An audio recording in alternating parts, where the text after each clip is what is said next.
السلام عليكم. دابا غادي ندير حلوه جديده اللي هي جزائريه في الحقيقه وسميتها التشارك. معروفه عندهم بزاف كيديروها في الاعياد والاعراس، كتجي رائعه بحال كي عندنا حنايا كعب غزال.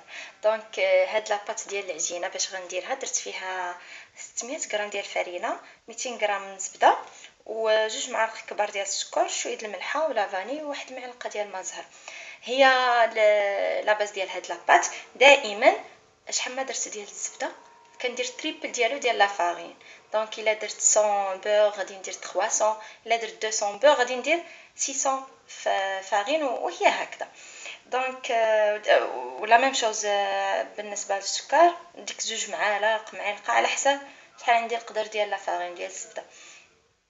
دونك من الاحسن انني نديرها ليله قبل وتبات باش كتجي لينه، ونحاولوا نجمعوها غير بديك الزبده ديالها، ديك الزبده نديروها دايبه، نحاولوا نجمعوها غير بها، راه غتجمع لينا واخا غادي تجينا قاصحه في يدنا ابري غادي تطلق. سينو الا ما جمعتناش بالزبده نزيدو شويه ديال الماء زهر اولا شويه ديال الماء عادي على ما نجمعوها. عندي هنايا لاباط ديال اللوز، درت فيها 500 غرام ديال اللوز، كنسلقو ونفسخو ونطحنو. بالنسبه للوز حنايا الحلويات المغربيه ديالنا بحال كعب غزال وديكشي باش يجينا زين كنطحنوه في ديال اليد دو فوا ولا 3 فوا بوحديتو، ونعاودو نزيدو معاه القدر ديال السكر وكنعاودو نطحنوه باش كيتصافي كتخرج لنا بات ديال اللوز كتجي هو هذاك. نزيدو لها غير شويه القرفه وما زهر كنخدموا بها.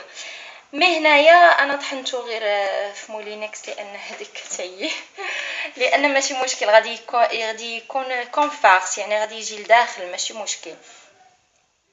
ودرت فيه واحد لافاني وواحد المعلقه كبيره ديال الزبده، تكون دايبه ولا تكون بوماد، وشويه ديال الماء زهر. هنايا عندي لا فارين باش نفلوغي لا طابل فاش غادي نخدم، والوراق ولا الدلاك ودابا غادي نوريكم الشكل ومن بعد نعاود.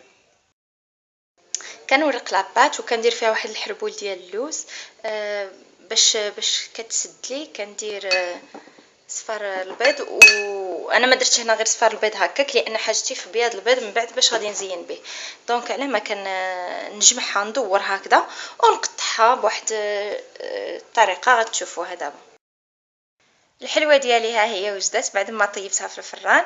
دابا غادي نحتاج باش نزينها. دونك غادي ندير لها واحد الفوندون، حاجتي ليه سكر كلاصي نص كيلو، معلقه كبيره ديال ما زهر. سكر كلاصي ماشي نص كيلو، يعني ماشي ما غاديش نحتاجو كله، يعني سا ديبون على ما يتجمع داك الخليط. عندي عصير ديال الليمون يعني غير معلقه، عندي 4 ديال حتى 5 ديال المعالق ديال السيرو اللي انا وجدتهم قبل.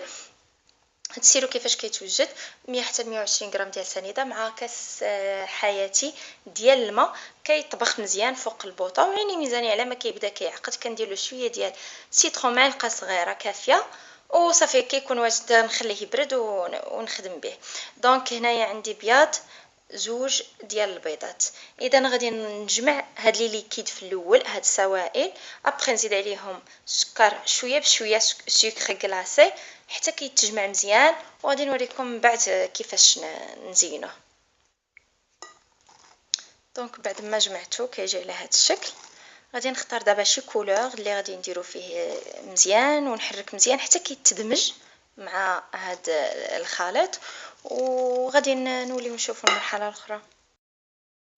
الحلوه ديالي ها هي واجده بعد ما نشفت مزيان. هذه حتى هي واحد الشكل ديال اللوز كيجي على شكل بليغه. مالوغوزمون ما صورتش في الاول الطريقه ديالو، ولكن ممكن نديروه بنفس لاباط ولا فاص اللي درنا بها هاد الحلوه، غير الشكل مختلف وصافي. نتمنى حتى نتوما تجربوها وتعجبكم.